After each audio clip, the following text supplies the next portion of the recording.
Basuk Henry Jisu yang abatrot upershan tang batungan la banyat shapra Khonglah Lynti Basuk tang jing eba jing dindar kat badang in hang ne ha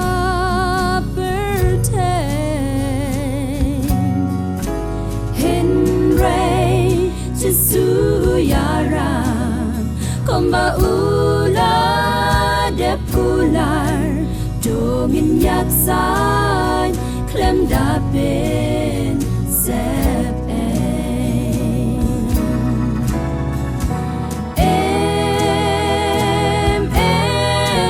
Khonglah Lynti Basuk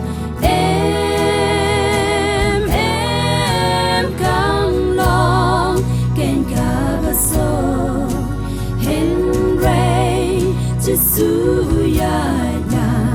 yang abatrot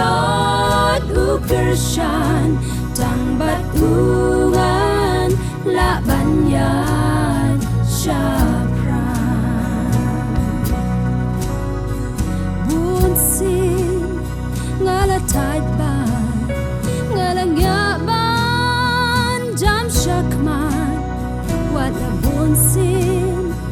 ngahaban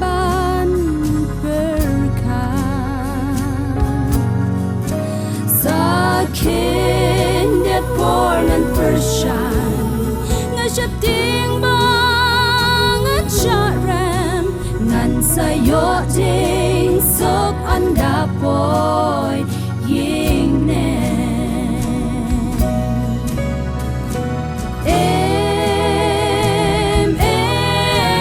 Khonglah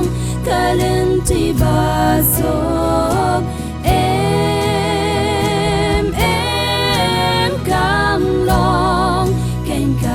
Basuk Henry Jisu yang abatrot